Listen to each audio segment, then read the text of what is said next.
Il y a des mots, des phrases qui ont un pouvoir un peu étrange. Ils s'accrochent à nous, ils restent dans notre esprit bien longtemps après qu'on les ait entendus. Et non, ce n'est pas de la magie, en fait, c'est de l'architecture, une construction vraiment minutieuse qui leur donne toute leur force. On va se pencher là-dessus. On a tous en tête une réplique de film, un refrain qui tourne en boucle ou un vers qui donne des frissons. Mais pourquoi cette phrase-là spécifiquement? Qu'est-ce qui la rend si mémorable?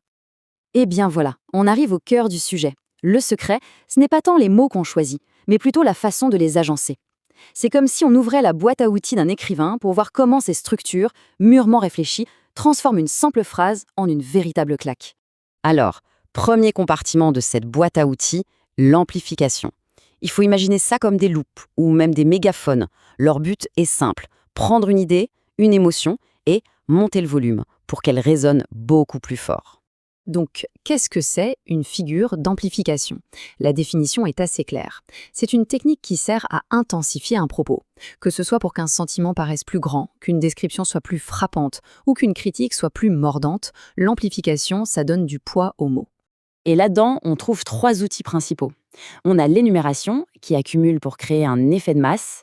Ensuite, il y a la gradation, qui met les mots en ordre dans une sorte de montée en puissance, un peu comme un crescendo en musique. Et puis l'hyperbole. Ah, l'hyperbole, elle y va à fond en exagérant volontairement. Bref, 3 manières bien distinctes de monter le son.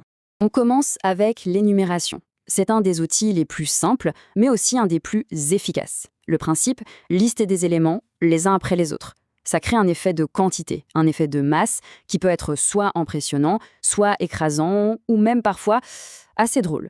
Regardons cet exemple de Stéphane Laporte. Il ne dit pas simplement « ma mère achète plein de cadeaux ». Non, il prend le temps de lister « mon frère, ma sœur, mon père et moi ». Cette accumulation rend la charge de travail de la mère tellement plus concrète, plus palpable. L'impact est beaucoup, beaucoup plus fort. Allez, on passe au deuxième compartiment. Si l'amplification c'était la loupe, l'insistance c'est clairement le marteau. Là, le but n'est plus seulement de grossir le trait, mais de marteler une idée pour qu'elle s'imprime pour de bon dans la tête. Ici, le principe de base, c'est la répétition. En répétant un mot, un son ou même une structure de phrase, on force l'attention.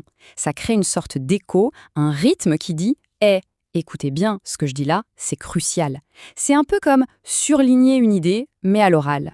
Et là encore, on a plusieurs types de marteaux. Il y a la répétition toute simple, l'anaphore, qui est une répétition bien précise en début de phrase, et puis 2 autres, un peu plus subtils, le pléonasme et la redondance, qui répètent l'idée plutôt que le mot lui-même. Chacun a sa propre force de frappe. La répétition, c'est l'outil le plus direct, c'est vraiment la base de l'insistance. En redisant le même mot ou le même groupe de mots, on ne fait pas que mettre l'accent dessus. On crée aussi une musicalité, un rythme qui peut devenir presque obsédant, et donc très mémorable. Écoutez bien le rythme dans cet extrait de Jean-Christophe Réel. Un coup de vent, répété 3 fois. La première fois, c'est une constatation. La deuxième, ça devient un souhait. La troisième, c'est une question pleine de doutes. On voit bien que la répétition, ce n'est pas juste un marteau. Ça peut sculpter une émotion et révéler toute la profondeur d'un sentiment. L'anaphore, maintenant, c'est de la répétition, mais avec une mise en scène.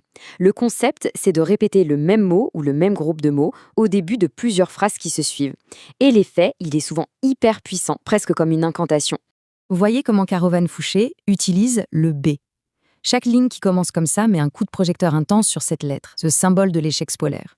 Impossible d'y échapper. L'anaphore nous force à regarder ce B encore et encore, à en sentir tout le poids. Bon, démêlons maintenant ces 2-là, le pléonasme et la redondance. Ils se ressemblent, car ils répètent tous les 2 une idée, mais pas de la même façon. Le pléonasme, c'est dans la même phrase, comme « je me souviens avec ma mémoire ». C'est une évidence, mais ça insiste. La redondance, c'est plus espacé. On va reformuler la même idée dans des phrases différentes.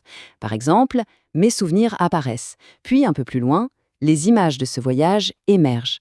C'est plus subtil, ça donne l'impression de tourner autour du pot pour mieux cerner les... Ok, on a vu les outils, mais la vraie question c'est comment on choisit? Entre la loupe et le marteau, quand est-ce qu'on amplifie et quand est-ce qu'on insiste? Tout est une question de stratégie de ce qu'on veut obtenir. En gros, on va choisir l'amplification quand on veut peindre une scène plus large, faire monter une émotion. C'est pour créer un effet « waouh ». L'insistance, c'est pour graver une idée dans la pierre. C'est quand on veut être absolument certain qu'un point précis, un mot-clé, ne sera pas oublié. L'un, c'est pour l'émotion du moment, l'autre, c'est pour la mémoire à long terme. On a fait le tour de la boîte à outils. On a vu les plans, les matériaux. La prochaine étape, c'est de se salir les mains. Parce que comprendre comment le langage est construit, ça donne aussi envie de construire soi-même. Si on devait retenir une chose, ce serait ça. Pour l'émotion, on amplifie. Pour la mémoire, on insiste. C'est vraiment l'équilibre entre ces deux forces qui donne sa puissance à un texte. Et donc, la question finale, c'est celle-ci. Avec ces outils en poche, que ce soit pour un mail, une présentation ou une simple discussion, n'importe qui peut donner plus de poids à ces mots. Alors, quelle est l'idée qui mérite d'être rendue inoubliable aujourd'hui ?